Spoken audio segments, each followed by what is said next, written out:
Hello everyone, hope you're all having a nice day. It is Ember here, and in today's video we're going to be looking at several new reveals from Starbirth. So Starbirth is our set coming out in February next year, and is the set that takes place after Fusion Strike. So yes, I already know that a lot of people are thinking, well, this is just too far in advance to be thinking about the game, but there was some interesting cards revealed, so I thought I'd just talk about it. And I would usually save this for a full set review, but obviously the whole of Starbirth is not going to be revealed until closer to the time in February, so might as well talk about it now. So either way, some exciting new stuff is revealed, including a Charizard Vstar. And this was several days ago, so chances are you've already seen this card, but I just wanted to give up some input and thoughts, and this won't be my initial reactions. I've had a lot of time to think about this, so before, I guess, after anything else, let's get into it. So this important bit that I'd like to touch on first is the article says, as we can see on Charizard, Pokemon V-Star can also have an attack as their once per game V-Star power. It's GX attacks all over again. Arceus V-Star features an ability as its V-Star power, so the mechanic isn't limited to just attacks. It's broader than the GX mechanic. Now that last bit is especially important because it means this mechanic is just something more than a GX attack, right? It's an ability or it's an attack. And depending on what that ability is, it could be game changing because, yes, the ability can only be used once per game as it's a V-Star power, but if that ability is good enough, it could literally change the course of the game. So I think that's why these are worth looking at. So for starters, we just have a Charizard V here. I honestly haven't seen the Charizard V from Darkness Ablaze in a while, but I don't think this one is an improvement. It's just what it is. It's an evolving V. It's not going to be anything too special. Nice artwork though. Charizard V stars where things get a little bit spicy and start to literally heat up. 208 HP, so we are attack team level, but then we're also only giving up 2 prize cards because we're essentially back to being a GX Pokemon, if that makes sense. But we are tag team health, give up 2 prize cards. So this is good for the game because it's essentially slowing us down a bit, because what I've noticed for VMAXs and tag teams is the game was really quick. And this kind of just taking it back to 2 prize cards means the game's not over in like 4 tags. So what about Charizard himself? Exploding Fire for 2 fire and colorless does 130 damage, and if Charizard has any damage counters on it, yes, this attack does 100 more damage. So right off the bat, doesn't seem terribly impressive, like 230, okay, for 3 energy, that seems pretty good. But it's also in a standard format without Welder. Of course, you have Welder and Expanded, and Volcanion Expanded, and all the Unbroken Bonds, fire support, and whatnot. But in Standard, you're very much limited in what you can actually pair this with. There is the Arceus V-Star, which we'll be going over again in a minute. But the Charizard V-Star, there's nothing really immediately eye-popping. And I'm going to talk about an Arceus V-Star combo slightly later on in the video. So there is hope for this Exploding Fire to do 230, and you can actually get this off by like turn 3, turn 2, but either then it's still questionable if it's actually that good. Then the Star Blaze, which is, I guess, where things get a bit more interesting. It's a V-Star power, so 1 V-Star power per game. 320 damage for 4 energy, and you discard 2 energy from this Pokemon.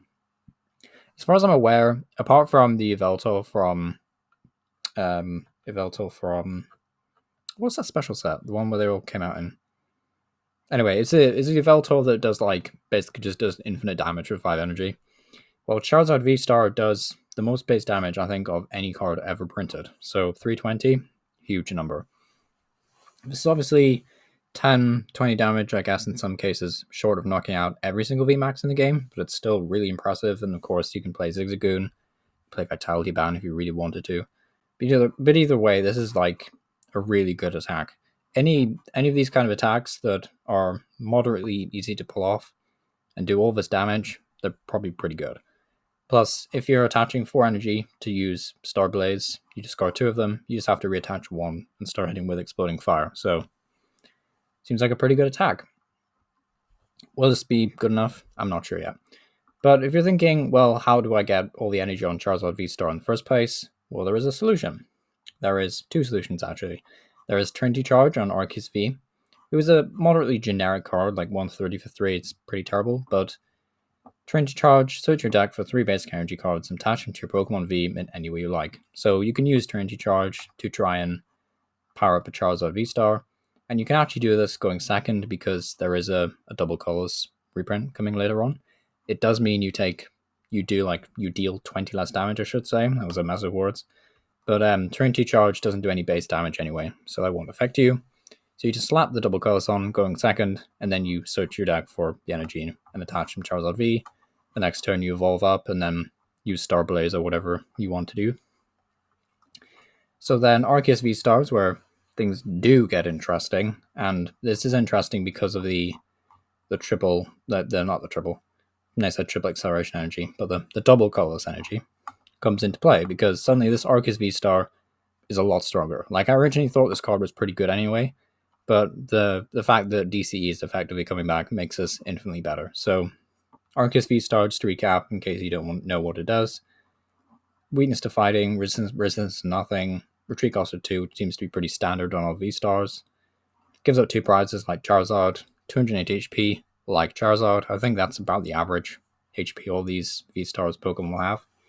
And its attack, Trinity Nova, does 200 damage for 3, and you can search your deck for up to 3 basic energy cards, attaching your Pokemon V in any way you like.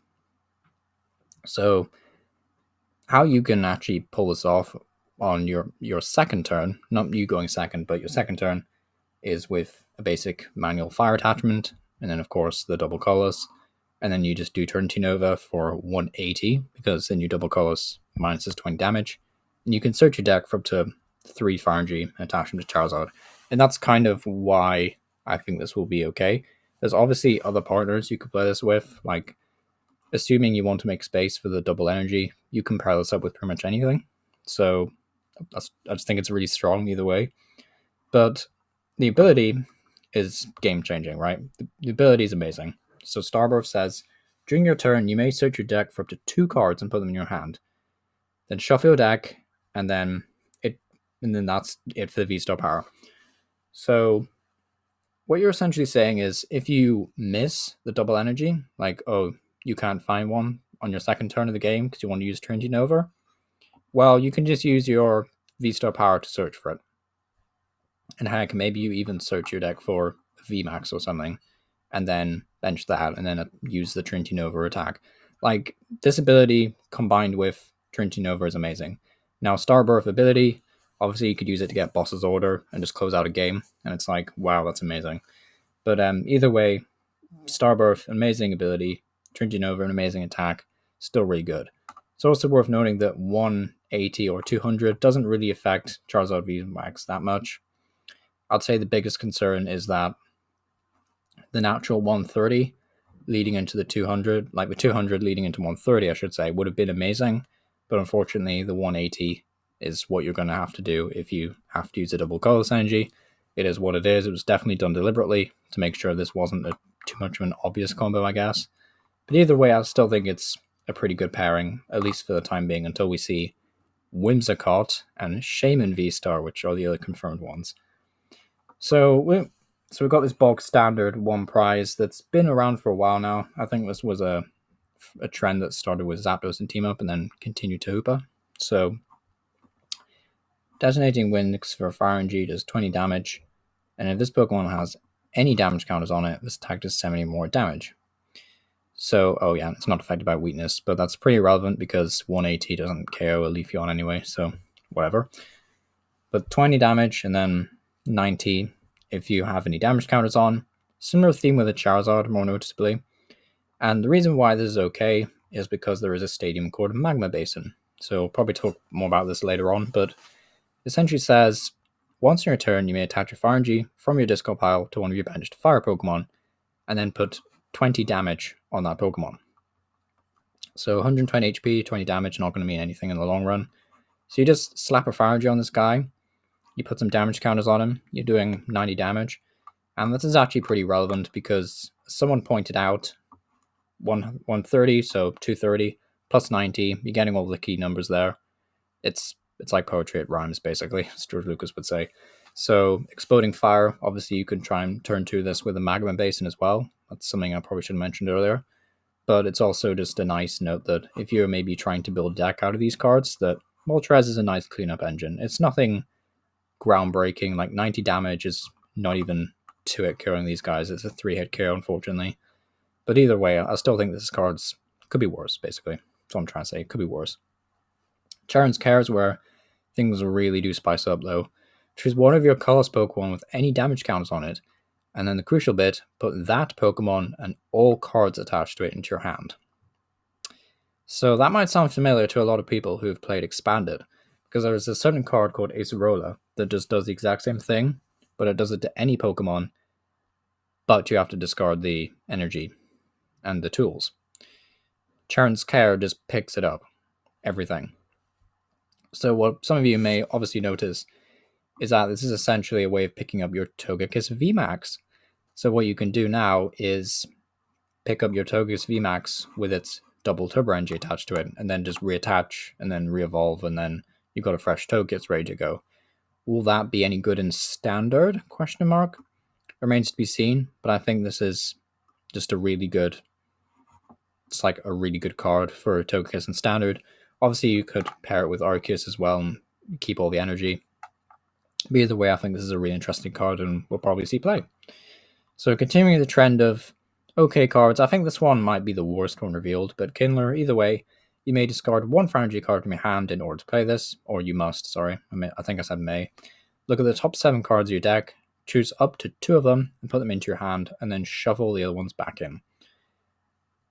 I'm in 2 minds about this card. I have very mixed feelings. On the one hand, I think this is kind of bad, because I think there's a lot of more instances where you'd rather just play a Research or a Marnie, but I did think about it for a little more, and I was like, okay, maybe there is certain decks that like this, because you have to discard Pharangi. Might suck in certain situations, but combos are okay, I guess, with Magma Basin.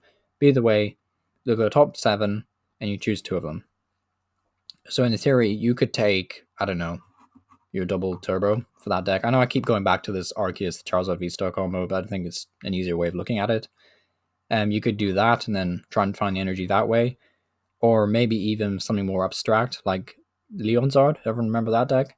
So you can like look at the top 7 rather, and try and find a rare candy and do it that way. You know, I think there is uses for this. Will it be any good? Question mark. I don't know. Magma Basin is the one that I'm pretty excited for. It's a way of attaching energy. Is it any good? I think we need more fire type attackers before this is particularly a hype card. I'd much rather just see a Shrine of Punishment reprint. Fans of the channel will know that's what I've been wanting for ages now. But either way, it's limited, but I think it's pretty cool. It's decent at least that Fire Pokemon are getting some more support again after they lost Welder. And then the main star of the reveals, I guess, apart from Charizard himself, was Double Turbo Star. Or Double Turbo Energy, rather. So it's a double colorless reprint. Yay. But there's a drawback. Attacks of this Pokemon do 20 less damage. So this could go 2 ways, right? It could either be non-impactful, like the -20 doesn't hurt you at all, or it could basically mean the difference between winning games and losing games. And I'm more likely to inclined to believe it's just a bit of both, because I know that was a mess of words again, but I do think that this will help a lot of decks, but it will also just make some others pretty grim. So I'm thinking of Tornadus VMAX, for example, which could use colorless energy. You know, Double Turbo could help that. This could also help Mad Party may even come back from the dead.